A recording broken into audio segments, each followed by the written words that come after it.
Friends, ఈరోజు మనం ఈ వీడియోలో వచ్చేసి మన ఢిల్లీలో ఉన్న రెడ్ ఫోర్ట్ గురించి అయితే తెలుసుకుందాం. ఇది వచ్చేసి షాజహాన్ గారు 1639 నుంచి 1648 మధ్యలో అయితే కట్టించారు. ఆల్మోస్ట్ ఒక 9 ఇయర్స్ 3 మంత్స్ అయితే పట్టింది రెడ్ ఫోర్ట్ కట్టడానికి. ఇది టోటల్గా 255 ఎకర్స్లో ఉంటుందన్నమాట. రెడ్ ఫోర్ట్ పక్కనే మనకు ఎగ్జిబిషన్ ఉంటుంది. ఇంకా ఆపోజిట్లో వచ్చేసి చోలే బజార్ అని ఉంటుందన్నమాట. అక్కడ అన్నీ కొంచెం కాస్ట్ తక్కువకే దొరుకుతాయి అన్నమాట. మేము అదైతే వీడియో తీయలేదు. ఇంకా కొన్ని డ్యామేజెస్ కూడా ఉండొచ్చు, మనం చూసుకొని తీసుకోవాలి. మనము లాహోర్ గేట్ నుంచి లోపలికైతే ఎంటర్ అవుతాం అనమాట. ఇక్కడ మీరు చూస్తున్నారు కదా, గ్రాస్ ఉంది కదా కోట సైడ్లో. లాహోర్ గేట్కి లెఫ్ట్ సైడ్లో ఇలా ఉంటుందన్నమాట. ఇది వచ్చేసి కోట చుట్టూ అలా కాల్వ కంచె మాదిరి ఉంటుంది. అప్పట్లో అక్కడ వాటర్ వదిలి అందులో ముసళ్ళు వదిలేవాళ్ళు అనమాట. శత్రువులు ఎవరైనా వచ్చినప్పుడు ఆ క్రొకడైల్స్ అన్నిటినీ దాటుకొని పైకి వచ్చినా కూడా అక్కడ చిన్న చిన్న హోల్స్ కనిపిస్తున్నాయి కదా మనకు, ఆ హోల్స్లో నుంచి ఆయిల్ పోసి ఫైర్ అయితే చేసేవాళ్ళు అనమాట. శత్రువులు ఎవరు కోట లోపలికి రాకుండా అప్పట్లో అలా కట్టారనమాట. ఎంత టెక్నాలజీ లేనప్పుడే ఇంత బాగా ఆలోచించారో అనిపిస్తుంది నాకైతే.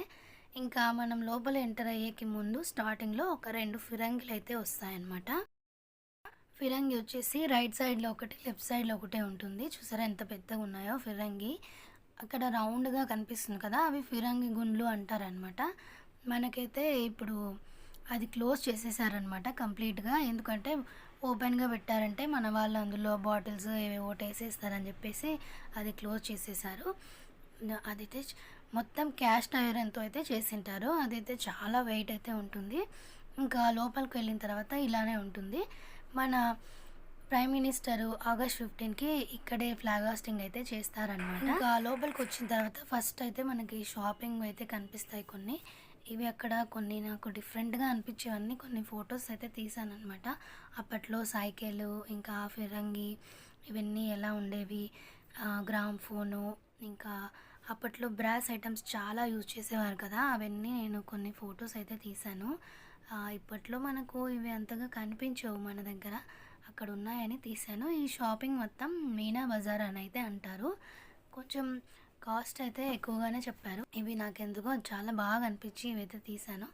ఇక్కడ చూడండి ఫ్యాన్ ఎంత క్యూట్గా ఉంది, అసలు నాకైతే ఎంత బాగా నచ్చేసింది ఆ ఫ్యాన్ అయితే. ఇవి ఇంకా చిన్న చిన్న ఐటమ్స్ అనమాట.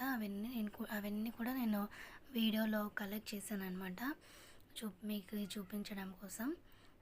ఇవైతే మనకు నార్మల్గా అయితే ఎక్కడ కనిపించవు, అక్కడక్కడ మాత్రమే కనిపిస్తాయి. ఏంటో అప్పుడు ఇవన్నీ ఇంట్లోనే యూజ్ చేసేవాళ్ళు, కానీ మనము ఇప్పుడు వీడియోస్లో ఇంకా ఫొటోస్లో చూపించాల్సి వస్తుంది మన పిల్లలకైతే. ఇవైతే చాలా బాగున్నాయి. కాస్ట్ అయితే కొంచెం ఎక్కువగానే అనిపించింది నాకైతే. మేమైతే ఏం తీసుకోలేదు, జస్ట్ చూసామంతే. మ్యాక్సిమము ఇక్కడ షాపింగ్లో వచ్చేసి లేడీస్కి సంబంధించినవి ఎక్కువ ఉంటాయన్నమాట. గాజులు, దండలు ఇంకా అలాంటివి ఎక్కువ ఉన్నాయి. ఇంకా పూజా సామాన్లు అయితే చాలానే ఉన్నాయి. సిల్వర్ ఐటమ్స్ కూడా ఉన్నాయి, కాకపోతే మేమేం తీసుకోలేదు. రెడ్ ఫోర్ట్ టైమింగ్స్ ఇంకా టికెట్ కాస్ట్ గురించి చెప్పడమే మర్చిపోయాను. టైమింగ్స్ వచ్చేసి మార్నింగ్ 9 నుంచి ఈవినింగ్ 5 వరకు అనమాట. టికెట్ కాస్ట్ వచ్చేసి మనకు ఆన్లైన్లో పే చేస్తే కనుక 35 రూపీస్, క్యాష్ పే చేస్తే కనుక 50 rupees entry ticket. In case museum కూడా చూడాలనుకుంటే కనుక మనము ఆన్లైన్లో అయితే 56 రూపీస్, క్యాష్ పే చేస్తే కనుక 80 రూపీస్ అనమాట. ఇండియన్స్కి ఇంకా ఫారినర్స్కి టికెట్ కాస్ట్ అయితే వేరే ఉంటుందన్నమాట. మనము ఖచ్చితంగా ఆధార్ కార్డ్ క్యారీ చేస్తే బెటర్ అనమాట. ఇన్ కేస్ వాళ్ళు అడిగితే చూపించవచ్చు. నెక్స్ట్ లోపలికి వెళ్ళిన తర్వాత మనం ఏమేమి చూడాలనే చెప్తాను. ఫస్ట్ వచ్చేసి నబూడ్ ఖానా, దివాన్ అయామ్, ఇంకా ముంతాజ్ మహల్, రంగ్ మహల్, మోతీ మసీద్, ఇవన్నీ ఉంటాయన్నమాట. ఇంకా చాలానే ఉంటాయి. ఇక్కడ నబూద్ ఖానా అని మనకి సైన్ బోర్డ్ అయితే కనిపిస్తుంది కదా, అవైతే మనం లోపలికి వెళ్ళిన తర్వాత అలా సైన్ బోర్డ్స్ ఉంటాయి.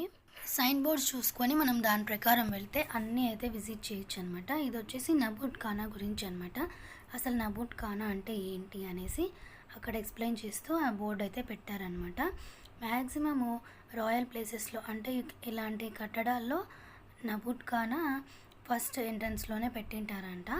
ఇదేంటి అంటే మనకు అప్పట్లో అనౌన్స్మెంట్ అలా అంటారు కదా, ఎవరైనా రాజులు వచ్చినప్పుడు, చక్రవర్తులు అలాంటి వాళ్ళు వచ్చినప్పుడు అక్కడైతే అనౌన్స్మెంట్ చేస్తారనమాట, వీళ్ళు వచ్చారు అని చెప్పేసి. నెక్స్ట్ అలా అనౌన్స్మెంటే కాకుండా ఇంకా ఒక డేలో 5 టైమ్స్ మ్యూజిక్ అయితే అక్కడ ప్లే చేసేవాళ్ళంట. నబూట్ ఖానా స్టార్టింగ్లో వచ్చేసి మనకి వైట్ పెయింటింగ్ అంతా ఉంది కదా, వెనక వచ్చేసి ఇట్లా రెడ్ స్టోన్తో అయితే కట్టారనమాట. నబూట్ ఖాన్లో నుంచి మనము లోపలికి ఎంటర్ అయిన తర్వాత దివానే ఆమ్ అనేది వస్తుంది. ఇదే మనకు దివానే ఆమ్ అంటే ఇలా స్ట్రైట్గా వెళ్ళడానికి లేదనమాట. మనము లెఫ్ట్ సైడ్ నుంచి ఇలా వెళ్ళాలి. ఇది ఏంటి అంటే అప్పట్లో నార్మల్ పీపుల్ కోర్ట్ అనమాట. షాజహాన్ గారు ఇక్కడ నుంచి ప్రజల సమస్యల గురించి తెలుసుకొని పరిష్కారం అయితే చెప్పేవారంట. అప్పట్లో అక్కడ ఒక గోల్డెన్ చైర్ కూడా ఉండేదంట. అక్కడ పైన ఆ చైర్లో కూర్చొని జడ్జిమెంట్ అయితే చెప్పేవారంట రాజుగారు. కింద పీఠం లాగా ఉంది కదా, అక్కడ వచ్చేసి మంత్రి అయితే కూర్చునేవారంట. ఇప్పుడు ఇదంతా గ్లాస్తో కవర్ చేసేసారు, ఎందుకంటే మన వాళ్ళు అక్కడ వెళ్ళి కూర్చొని ఫొటోస్ తీసేసుకుంటారు కాబట్టి అంతా కవర్ అయితే చేసేసారు. అందుకని అంత క్లియర్గా కనిపించట్లేదు ఫోటోలో. ఇక్కడ నుంచి కొంచెం ముందుకు వెళ్ళిన తర్వాత మనకు రైట్ సైడ్లో ముంతాజ్ మహల్, అలాగే లెఫ్ట్ సైడ్లో రంగ్ మహల్ అయితే వస్తాయన్నమాట. ఇది వచ్చేసి ముంతాజ్ మహల్ అనమాట. అక్కడ నుంచి మనం బయట నుంచి జస్ట్ చూడడానికి మాత్రమే ఉందన్నమాట, లోపలికి అలో చేయట్లేదు. ఆల్మోస్ట్ చాలా వరకు కొంచెం డ్యామేజ్ అయితే అయిపోయినాయి, అందుకని ఇంకా లోపలికి వెళ్ళడానికి లేదు, బయట నుంచి చూసి రావచ్చు అనమాట. ఇవి వచ్చేసి ముంతాజ్ మహల్ అనమాట. ఇది వచ్చేసి రంగ్ మహల్ అనమాట. అప్పట్లో అయితే ఇక్కడ వాటర్ ఫౌంటైన్ లాగా ఉండేదంట, ఇప్పుడైతే లేదు. రంగ్ మహల్ పక్కనే మనకు ఒకటి చిన్న గుహలాగా అయితే ఇది కనిపించింది అనమాట. నేనైతే ఇది రహస్య ద్వారమేమో అనుకుంటున్నాను, నాకైతే ఎగ్జాక్ట్గా అదేంటో తెలీదు. మీకు ఏమైనా తెలిస్తే కామెంట్స్లో నాకైతే చెప్పండి. నేనైతే అప్పట్లో రాజుల కాలంలో రహస్య ద్వారం అని అనేవాళ్ళు కదా, అదేమో అని నేను అనుకుంటున్నాను. ఇంకా దీని తర్వాత తాజ్ మహల్ అయితే వస్తుందన్నమాట. తాజ్ మహల్ అంటే ఏం లేదు, రాజుగారి ప్రైవేట్ ప్లేస్ అనమాట. అక్కడే వాళ్ళు ప్రైవేట్గా స్పెండ్ చేయాలనుకుంటారు కదా, అది తాజ్ మహల్ అనమాట. తాజ్ మహల్ తర్వాత దీవానే కాజ్ అయితే వస్తుంది. దీవానే కాజ్లో ఏంటంటే మనకు రాజు, మంత్రులు, ఇంకా ఇతర వేరే దేశం నుంచి రాజులు అలా వచ్చి మీటింగ్స్ అవి కండక్ట్ చేసుకుంటారు కదా, అది ఇక్కడే అనమాట. దీవానే కాజ్లో వచ్చేసి రాజులు, మంత్రులు ఇంకా మీటింగ్స్ అయితే చేసుకుంటూ ఉంటారనమాట. దీవానే కాజ్ గురించి ఇంతే అనమాట. ఇక్కడున్న అన్ని కట్టడాల్లో ఈ దీవానే కాజ్ ఒకటి కొంచెం బాగా అంతగా డ్యామేజ్ లేకుండా ఉందన్నమాట. ఇక్కడ మనకు paintings red colour, green colour అవి కనిపిస్తున్నాయి కదా, అప్పట్లో అయితే రత్నాలు ఇంకా గోల్డ్ అవన్నీ ఉండేవన్నమాట. అవన్నీ తీసుకెళ్ళిపోయారు, దాన్ని కొంచెం పెయింటింగ్స్తో కవర్ చేశారనమాట. ఇంకా నెక్స్ట్ దీవానే కాజ్ పక్కనే మనకు మోతీ మస్జిద్ అయితే వస్తుంది. నెక్స్ట్ తర్వాత వచ్చేసి ఏంటంటే హమామ్ అంటే ఏంటంటే రాయల్ బాత్స్ అనమాట. అప్పట్లో రాజుల పిల్లలు వాళ్ళు ఇలా పాండ్స్ లాగా కట్టింటారనమాట, దాంట్లో వాళ్ళు స్నానం అయితే చేసేవాళ్ళు. హాట్ వాటర్ కావాలంటే హాట్ వాటర్, కోల్డ్ వాటర్ కావాలంటే కోల్డ్ వాటర్ వస్తాయన్నమాట. ఇక్కడ నుంచి అయితే సప్లై అయితే జరుగుతుంది మనకు. ఇది వచ్చేసి యమునా నదీ తీరంలో అయితే కట్టారు కదా, మనకు వాటర్ సప్లై కూడా బాగా ఉంటుంది. ఇంకా మనకు లోపల వచ్చేసి ఒక 3 క్యాఫ్టేరియాస్ అయితే ఉన్నాయండి. ఒకటి వచ్చేసి ఫస్ట్ స్టార్టింగ్లోనే వస్తుంది మ్యూజియం దగ్గర, అక్కడైతే కొద్దిగా ఫుడ్ కాస్ట్ అయితే ఎక్కువగా ఉంది. ఇంకా లోపలికి వెళ్ళిన తర్వాత ఇంకొకటి ఉంది. నెక్స్ట్ అక్కడ కూడా ఇంకొకటి అయితే ఉందన్నమాట. 3 క్యాఫెటేరియాస్ అయితే లోపల ఉంటాయన్నమాట. మేమైతే ఇక్కడ స్నాక్స్ అవి తీసుకున్నాము. ఇవన్నీ చూసేసరికి చాలా అలసిపోయినట్టు అనిపించింది. ఇక్కడ కొద్దిగా రిలాక్స్ అయ్యి ఇంకా తర్వాత మ్యూజియంకి అయితే వెళ్ళాము.